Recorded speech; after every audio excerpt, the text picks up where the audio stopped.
Bright Tuty. Every student matters. Hello dear students, welcome to another lecture. Now in the last lecture we had started with chapter 7 Macbeth. We'd read how Macbeth was told by 3 witches that he was going to be the next ruler of Scotland. Thus he also felt that the same can be fulfilled. Along with his wife, who was an equally evil woman, he decided to kill Duncan, who was the king of Scotland. So now let us see what happened after Macbeth killed the king of Scotland. So just as he had done the murder, one of the grooms who slept in the chamber laughed in his sleep, and the other cried murder, which woke them both. But they said a short prayer and went off to sleep again. Macbeth again thought he heard a voice which cried, "Sleep no more. Macbeth murders sleep, the innocent sleep that nourishes life. Glamis hath murdered sleep, and therefore Cawdor shall sleep no more. Macbeth shall sleep no more." So, what happened? As soon as he had murdered Duncan, one of the grooms. Now the word grooms over here is used to talk about those attendants who had come, who had accompanied the king to Macbeth's house. So this word grooms is used for the attendants. So just as he had murdered Duncan, one of the attendants who was sleeping in that room, he laughed in his sleep. So they were all sleeping, but in their sleep only they started laughing. And there was another attendant who started crying murder, which woke both of them. But as soon as these 2 attendants woke up, they said a short prayer. So they said a short prayer and then they slept again. Macbeth thought that he heard a voice. So again, according to Macbeth, he heard somebody saying, "Sleep no more, Macbeth murders sleep." So somebody was saying that don't sleep. Macbeth murders sleep means Macbeth has murdered the king in his sleep. The innocent sleep that nourishes life. Sleep, which is considered to be the most important part of one's life, something that nourishes, something that, actually gives you life. If you're not going to sleep, you'd not be able to do anything at all.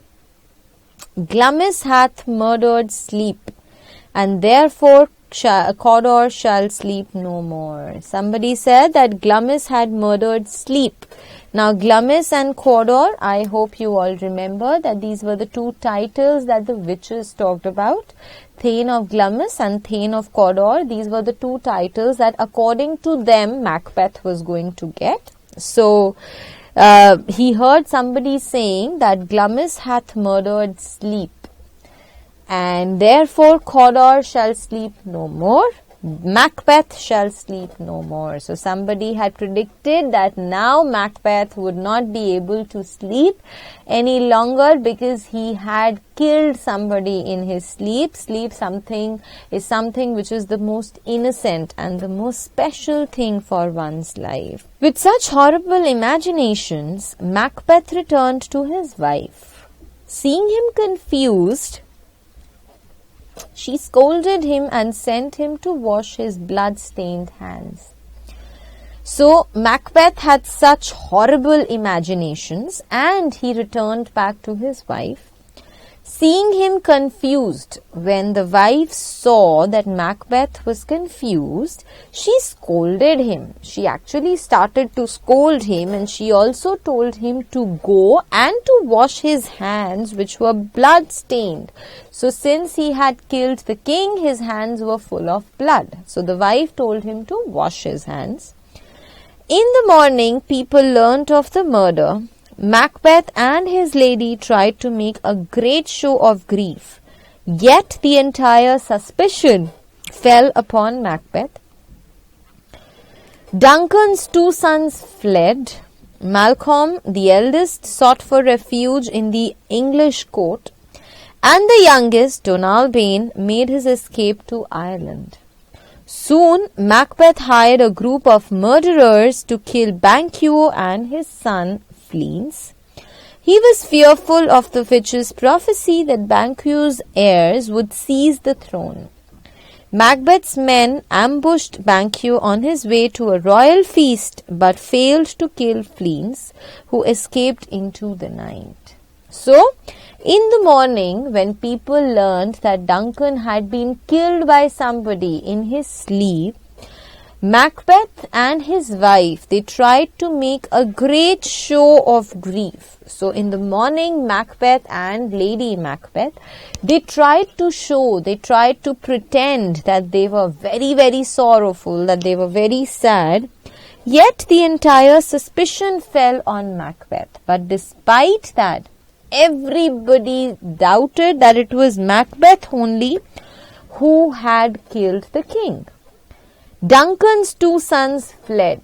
Fled is the past form of flee, which means to run away.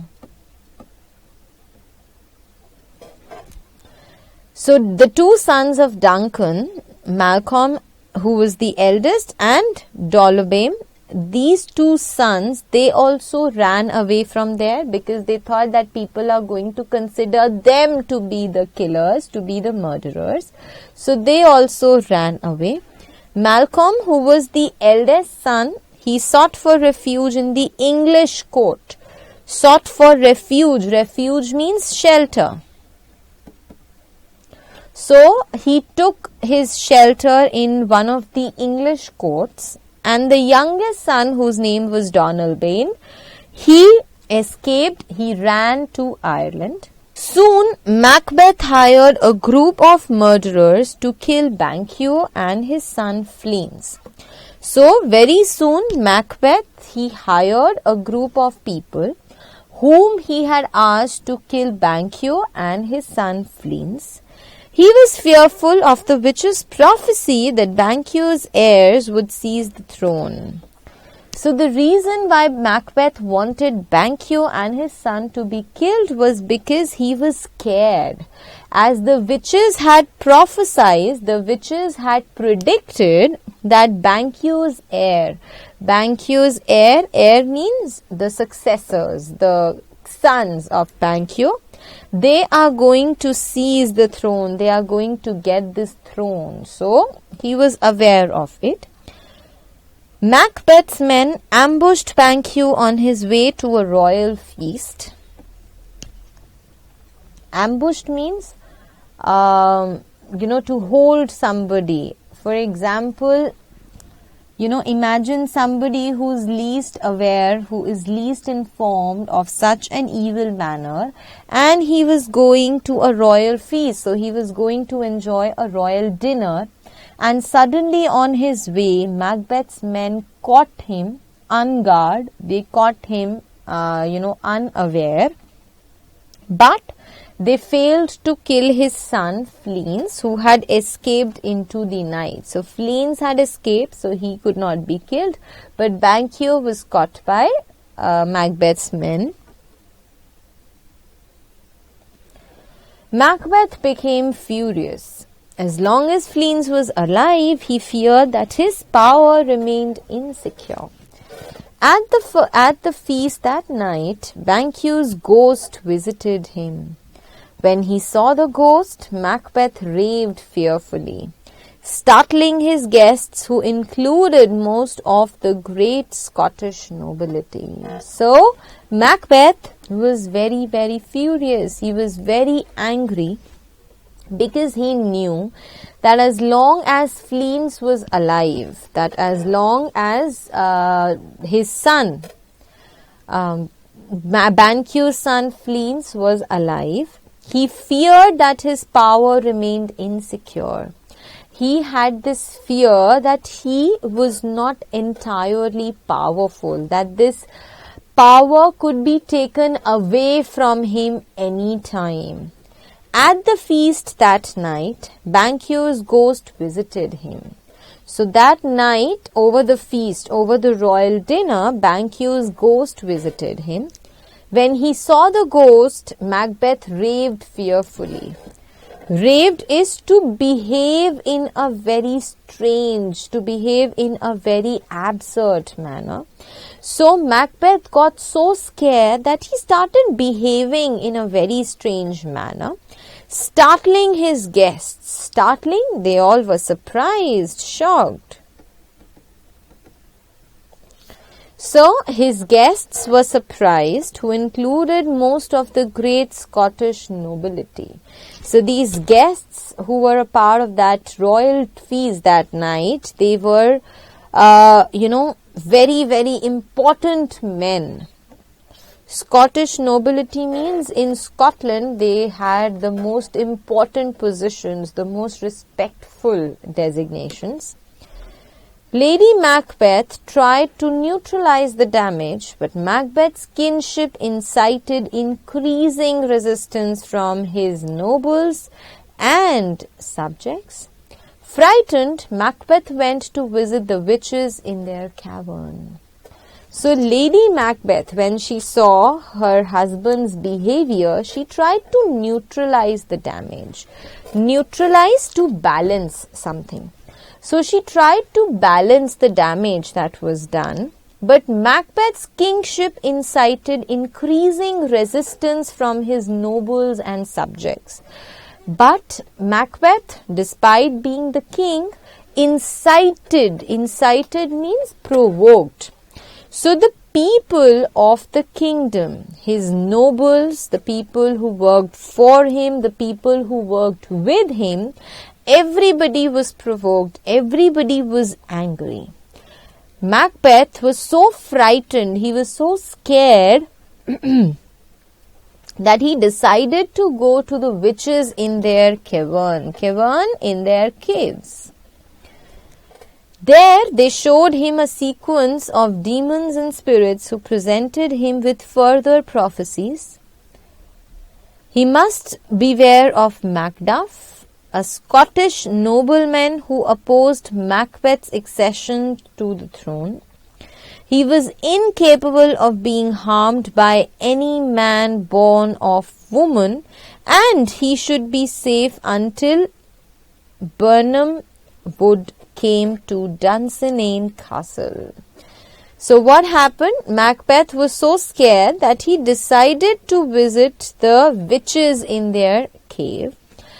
In the cave, the witches showed him a sequence of demons and spirits. So, apart from those three witches, there were a few other demons, there were a few other monsters, there were a few other spirits who presented in front of Macbeth a few, more prophecies, more future predictions. He must beware of Macduff. So the first prophecy, or one of the prophecies that was made then, was that Macbeth needs to be very, very aware of Macduff. Who was Macduff? A Scottish nobleman. He was, a Scottish man who was not in favor of Macbeth's accession to the throne. So this man was not in favor of Macbeth becoming the king. He was incapable of being harmed by any man born of woman. So it was believed that there was no man who was born of woman who could actually harm Macduff, who could do anything wrong with Macduff.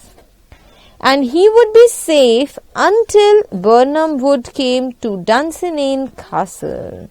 He was also told that Macbeth's chances of being safe were only until Birnam Wood came to Dunsinane Castle. So this man, whose name was Birnam Wood, he should come to Dunsinane Castle, and once Birnam Wood comes to the castle, then there would not be any problem that Macbeth faces.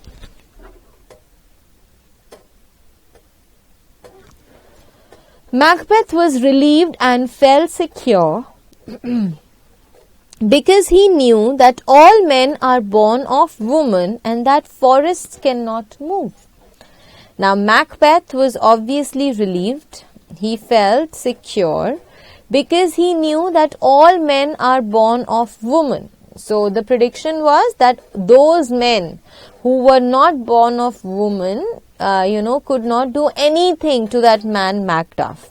But Macbeth knew that there was not any man who was not born of a woman, and that forest cannot move, and that moving something as still and as defined as a forest was not at all possible.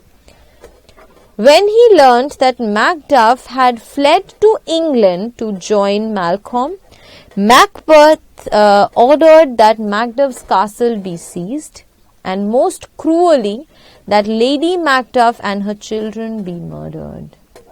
So, when Macbeth got to know that Macduff had run away from Scotland and had gone to England to join Malcolm, who was Malcolm?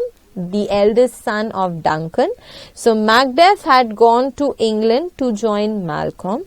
Macbeth ordered his men that Macduff's castle should be seized, that it should be taken over by them, and also that Macduff's wife and his children should be murdered. When news of his family's execution reached Macduff in England, he was stricken with grief and vowed revenge. Prince Malcolm, Duncan's son, had succeeded in raising an army in England, and Macduff joined him as he rode to Scotland to challenge Macbeth's forces. So, when the news of his family's execution means murder. So, when the news of his family's murder reached Macduff in England, he was obviously stricken with grief. So, grief-stricken, he was very, very sad. He became very sad and he vowed revenge. He decided to take revenge from Macbeth. Prince Malcolm, who was Duncan's son, since he had been living in England for this long period of time, he had actually succeeded, he'd actually become successful in raising an army. So he'd actually raised an army, he had made his own army in England. So Macduff joined this army by Malcolm, and they decided to come back to Scotland so that they could challenge Macbeth. The invasion had the support of the Scottish nobles, who were appalled and frightened by Macbeth's tyrannical and murderous behavior. Lady Macbeth, meanwhile, became plagued with fits of sleepwalking in which she bemoaned what she believed to be the blood stains on her hands. Now, like I told you at the beginning, if you do bad, the ultimate consequence of that is going to be bad as well. So this invasion had the support of Scottish nobles. When Macduff and Malcolm decided to enter Scotland in order to kill Macbeth, they got the support from the other people of Scotland because they were appalled. They were actually very, very sad. They were highly insulted and they were scared of Macbeth's tyrannical and murderous behavior. Tyrannical means dominating. So the dominating behavior of Macbeth and the way he used to murder anyone and everyone, this actually bothered the people and they were against Macbeth. Thus they decided to join the battle. Lady Macbeth, on the other hand, she became plagued with fits of sleepwalking. Plagued with fits of sleepwalking means she was troubled by this problem of sleepwalking, in which she bemoaned, in which she would always cry that she could see blood stains on her hands. Now, obviously, she was a murderer. She was a killer herself. It was Lady Macbeth only who had actually encouraged her husband to kill the King of Scotland, that is Duncan. So at night, usually she was seen sleepwalking, and she would keep on looking at her hands, and she would cry that she could see blood on her hands.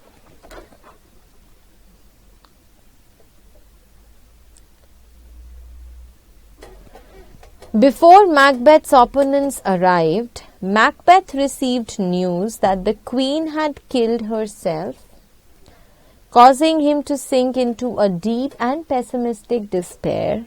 Nevertheless, he awaited the English and fortified Dunsinane, to which he seemed to have withdrawn in order to defend himself. Certain that the witch's prophecies guaranteed his invincibility. He was struck numb with fear. However, he learnt that the English army was advancing on Dunsinane, shielded with bows cut from Birnam wood.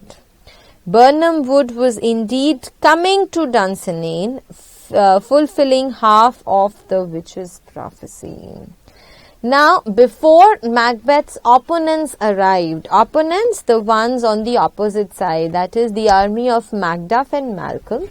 So, before they had arrived, Macbeth got the news that his wife had killed herself, that her wife, Lady Macbeth, had committed suicide, causing him to sink into a deep and pessimistic despair. Because of this, he actually became very, very pessimistically despaired. Means he was very negative and he was very sad and disappointed. Nevertheless, he awaited the English and fortified Dunsinane, to which he seemed to have withdrawn in order to defend himself. Remember, one of the supernatural elements when Macbeth had visited the witches' caverns had predicted that as long as he was connected with Dunsinane, his chances of being killed or murdered were actually negative. So what he did was he moved towards Dunsinane. Fortified means this area, Dunsinane, he made his fort in that area, to which he seemed to have withdrawn in order to defend himself. So this was exactly the place where Macbeth had gone to, had withdrawn himself, so he was in this area, he had hid himself, he hid himself in this area so that he could be saved. He was sure that the witches' prophecies, the prediction of the witches that guaranteed him invincibility. According to the witches' prophecies, there were no chances for him to be killed or to be defeated or to be murdered. So he was very sure that nothing would happen with him. He was struck numb with fear. However, when he learnt that the English army was advancing on Dunsinane, shielded with bows cut from Birnam wood. So, he was obviously struck numb with fear. Struck numb with fear means he was so scared, he was so afraid that he just stopped thinking, his brain stopped working, when he got to know that the English army was coming to Dunsinane, shielded with bows, shielded, covered, protected with bows. Bows is, in the earlier times, they used to make their arms in order to fight. Whatever equipment they needed, they used to make it with wood. So, they came with bows which were made of Birnam wood. Birnam wood was indeed coming to Dunsinane, fulfilling half of witches' prophecies. Again, the witches had prophesied that because of Birnam wood, there were chances for him to lose, and the Birnam wood was actually coming to Dunsinane in the form of the arms. In the battle, Macbeth fought bravely. But the English forces gradually overwhelmed his army and castle. On the battlefield, Macbeth encountered the vengeful Macduff, who declared that he was not of woman born, but was instead untimely ripped from his mother's womb, what we now call birth by caesarean section, though he realized that he was doomed. Macbeth continued to fight until Macduff killed and beheaded him. Malcolm, now the King of Scotland, declared his benevolent intentions for the country and invited all to see him crowned at Scone.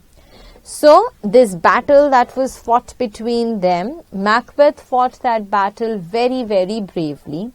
But the English forces, that is, the army of Macduff and Malcolm in particular, they overwhelmed his army and castle. Overwhelmed means they completely covered, surrounded, dominated his army and his castle. On the battlefield, Macbeth encountered the vengeful Macduff. Vengeful, angry, somebody who's full of revenge. So on the battlefield, Macbeth encountered is to meet, to come face to face.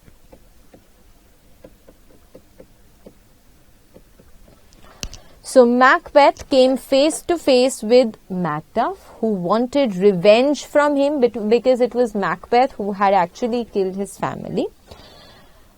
Macduff declared that he was not of a woman born. To be born of a woman means a natural birth which takes place of a child. But he was untimely ripped off from his mother's womb, which in current scenario is known as the birth of a child by the caesarean section or the C-section. So Macduff announced that he was not born by a natural delivery, rather he was born out of the caesarean section. And though he realized that he was doomed, Macbeth continued to fight until Macduff killed and beheaded him. Macbeth realized that he was doomed, that all the ill luck, all the bad luck had surrounded him now, but he continued to fight until Macduff killed and beheaded him. Beheaded, Macduff cut his head. Malcolm, now the King of Scotland, declared his benevolent intentions for the country and invited all to see him crowned at Scone. So after Macbeth was killed, who became the king now? Malcolm. He announced to everyone that he had benevolent, kind intentions, desires, wishes, that he always wanted kind and good things for the people. He always thought good about the other people, and he invited all the people of the country to see him being crowned as the king at Scone. Scone is the name of the place where he was going to be crowned the new king. And with this, my dear students, we come to the end of this chapter. As I told you that this chapter was highly interesting. Other than being interesting, the chapter was actually, it taught us a very important lesson as well. So the chapter which was about Macbeth, a man who was highly ambitious, but other than being ambitious, he was very cruel and evil intentioned too. He thought ill about people, and especially after he got to know about the prophecies of the three witches, when he learned that the three witches, prophesied about him that he was soon going to be the king of Scotland, he actually got even more hopeful of becoming the king. He was warned by his friend, his partner, his general, Banquo, that these supernatural things actually take us to the evil path, but he was not ready to listen. He told his wife was equally evil and wicked in nature. She actually told her husband that if the need be, you should just kill Duncan, who was the king of Scotland, and get rid of him. Now, coincidentally, the same night, Duncan, along with his sons and his attendants, visited Macbeth's castle. The wife decided to kill Duncan on her own because she knew that her husband was a very kind man and he would not kill anyone. But when she went to kill Duncan, she noticed something very similar between Duncan's face and her own father, and thus she could not kill him. She returned back home. She told Macbeth to do it. Macbeth tried to convince her with multiple reasons. He told her that he was a close relative of Duncan. He told her that tonight we are the hosts of Duncan, and therefore if we kill him, the entire doubt is going to fall on us. He also told her that I am very much honored because of Duncan, and if something happens to him, then my reputation is going to get tarnished. But the wife was not ready to listen at all. She instigated her husband, who finally went to kill Duncan, and he did so as well. When in the morning the people discovered of Duncan's death, Duncan's two sons, they escaped from there, they ran away from there, fearing that the people would might hold them responsible for the death of their father.